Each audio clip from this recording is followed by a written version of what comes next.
My name is Fiona Ma, your California State Treasurer. Thank you for inviting me to address you here today. I serve as a voting member of 10 boards and commissions and chair 16 boards, commissions, and authorities. Many of these were launched by former Treasurer Just Unruh, who understood the importance and relationship between funding and financing of all projects here in the state. Each BCA has different roles, but one thing they have in common is to serve Californians, in many cases by offering low-cost financing to important public projects such as land reuse. My office oversees private activity bonds through the California Debt Limit Allocation Committee, or CDLAC, and the 4% and 9% housing tax credits through the California Tax Credit Allocation Committee, or TCAC. These are used to build and maintain low-income housing and keep rents in these affordable units for 55 years. Prior to the dissolution of local redevelopment agencies in 2012, affordable housing programs in California focused on households earning up to 120% of area median income. Since 2012, affordable housing programs in the state have largely been limited to benefiting those earning no more than 60% of area median income. As housing costs in the state have rapidly increased, many California communities find they have market rate rental housing suitable for higher income residents and subsidized rental housing for lower income residents. Left out are the middle income households that cannot afford the former and do not qualify for the latter. These households are known as the missing middle. As of 2018, California ranked next to last among states in its shortage of housing units. The National Low-Income Housing Coalition estimates 1.3 million renters in California have incomes at or below federal poverty guidelines. Yet, there are just 286,844 affordable units across the state. California's missing middle includes workers who are critical to our economy and critical to individual communities. They provide health care, public safety, and other important essential services. Most of the missing middle work in the service sector, meaning they need to be near job centers where housing costs are often the highest. In January, I outlined 6 housing goals. 1. Increase housing production. 2. Increase efficiencies in the use of resources available for housing production and economic development. 3.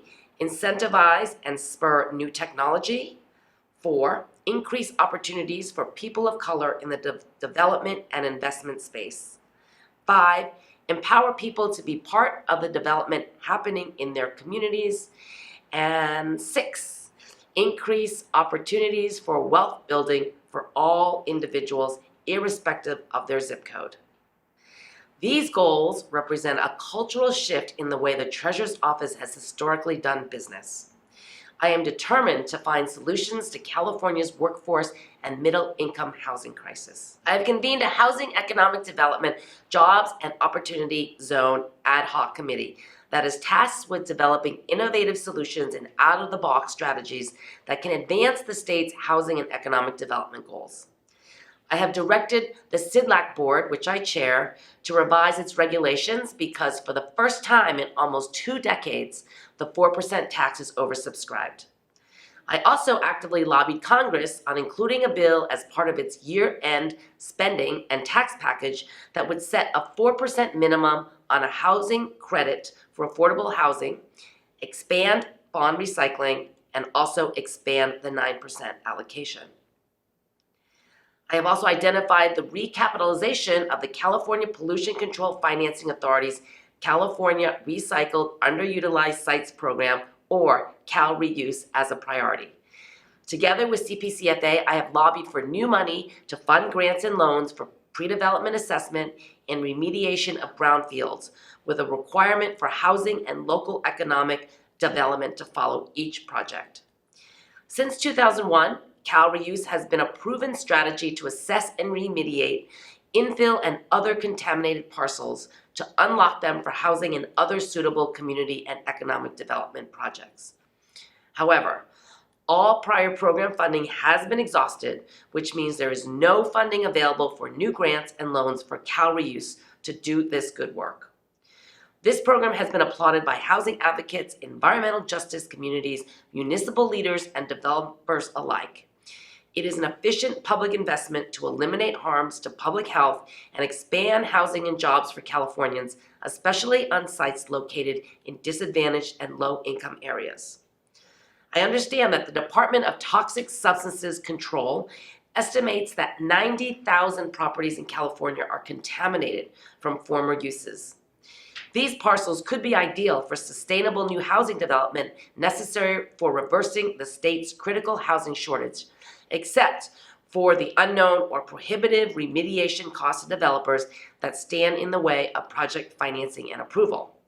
Housing cannot be built on land that is contaminated, making remediation of contaminated properties essential. Since 2001, Cal Reuse has awarded over $61 million in grants and loans through its Cal Reuse program for the assessment and remediation of contaminated land that promotes infill, residential, and mixed-use development. Seed funding was provided initially by CPCFA. Recognizing that housing starts evaporate without remediation, the Emergency Shelter Trust Fund Act of 2006, or Proposition 1C, appropriated bond proceeds for CPCFA to award grants and loans to residential and mixed-use projects which include affordable housing. When the vertical construction of all projects is complete, the Cal Reuse program will result in the creation of more than 8,500 housing units statewide, and more than 50% of these projects are located in disadvantaged communities. Other funding for remediation pales in comparison. California has received just $6 million over the last 5 years from the primary source of brownfields funding, which is the United States Environmental Protection Agency. The enforcement funding from DTSC is limited to those parcels that DTSC is obligated to remediate.